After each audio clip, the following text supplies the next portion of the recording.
Here are 15 black inventors that you should have heard of, coming to you live from the National Inventors Hall of Fame. We're going to kick things off with Marie Van Britten Brown, the woman who was ADT and Ring before ADT and Ring ever existed. In the 1960s, as a nurse in New York, she was fascinated with electronic products, and her husband happened to work in the electronics industry, so she got her hands on some closed-circuit television cameras. And what she did was create a home security system, complete with that closed-circuit camera, remote door locks, panic buttons to the fire and police department. She could remotely lock and unlock her door, and she received a patent for this. George Washington Murray was born into slavery in 1853 in South Carolina, and he actually served in Congress. He was the only African American in the 53rd and 54th Congress.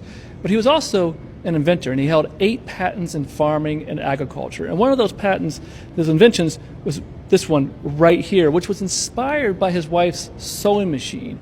And it was a farming device that had interchangeable parts. Next up on our list is the man, the myth, the legend, George Washington Carver. George Washington Carver did not invent the peanut, that was the big guy, or peanut butter, but he did find over 325 uses for the peanut, aka legume, revolutionizing the entire industry. Patricia Bath was inducted into the National Inventors Hall of Fame in 2022 and was the first black woman physician to receive a medical patent. Her invention? The laser phaco, a new device and technique for removing cataracts. Dr. Gladys West, a Virginia State University graduate who went on to work at the Naval Surface Warfare Center for over 40 years, she came up with many, many amazing things.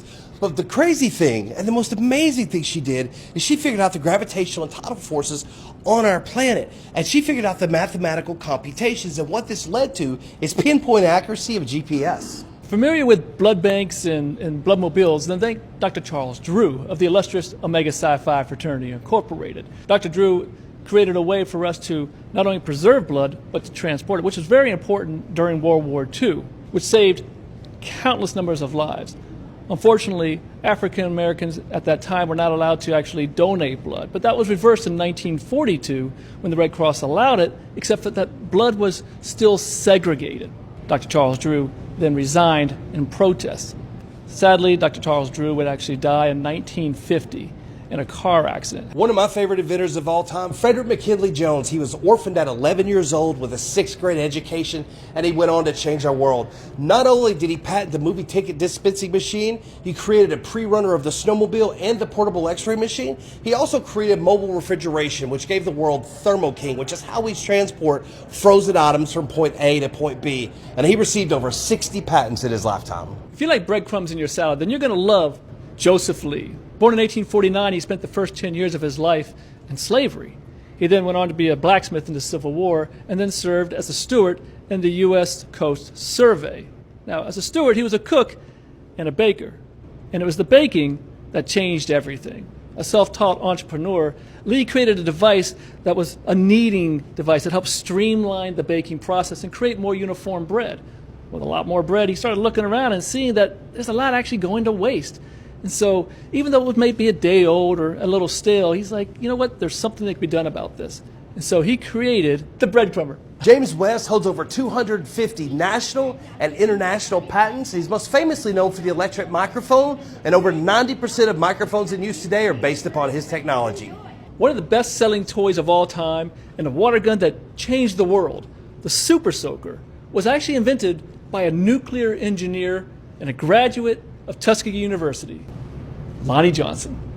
Now let's talk about Ned. We don't actually know his last name because Ned was an enslaved black American man, and he came up with the idea of the double cotton scraper. But the man who enslaved him, Oscar Stewart, tried to patent that idea, but because he couldn't prove that he came up with it, he couldn't receive the patent. And because Ned was an enslaved man, he couldn't prove citizenship, America.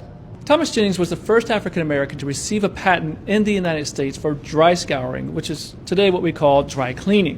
In 1820, he applied for the patent and had to take an oath to swear that he was actually a citizen of the United States. Now, he was a freeman, so he was a citizen.